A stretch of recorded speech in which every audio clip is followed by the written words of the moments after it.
Labels, labels, labels. We all love a label, don't we? When we're kids, we tend to be given labels as well. I remember from myself that one of my labels was strength. You're the strong one. You're the one that can handle anything. The way that I got that label initially was actually being in my fight, flight, and freeze mode, where I was in a traumatic experience where I'd frozen. I was 6 years old. And in that experience, I was so traumatized that I'd frozen in that experience. During that experience, because I completely shut down my emotions, the person that was speaking to me and viewing it from their perspective, seeing the other family members distraught and crying, and me lacking emotion or without emotion, as I seemed 6 years old, quite strong. They said to my family members, "Look at your sister," or look at Michelle. Look how strong she's being. From that moment, I took it on board to be the strong one, and saw vulnerability as a weakness, saw not showing emotion as a strength. And I lived that way for a very, very long time until recently.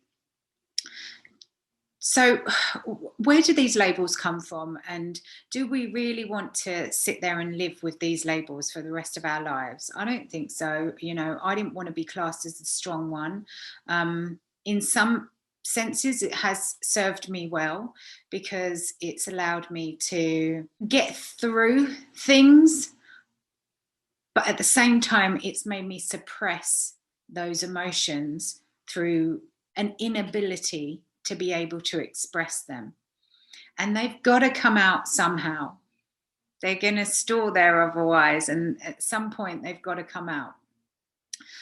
For me, how I then handled that side of things was to be in laughter. Everything was funny. I saw the light side of everything, as in to get over those emotions that were coming up, to not feel the emotions, to handle them in the best way that I knew how as I aged, was to make light of it, to make a joke of it.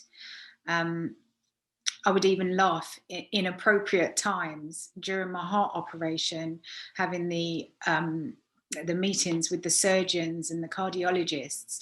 I was cracking jokes because I was crumbling inside, but didn't quite know how to handle those emotions, because for years I had shut them off as not being something that I need to handle, like get rid of them. I'm the strong one. Labels, we all love a label, and for some reason we love doing it to our kids as well. You're the smart one, you're the clever one, you're the funny one, you're the strong one, you're the weak one, you're the clumsy one.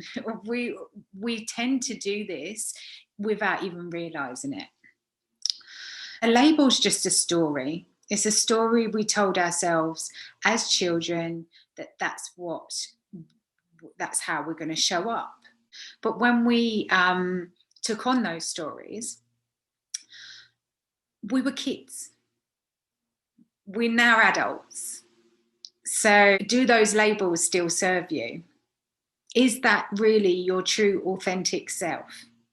For me, I knew it wasn't. I'd go and cry in my pillow at night when people are thinking that I'm handling things so well.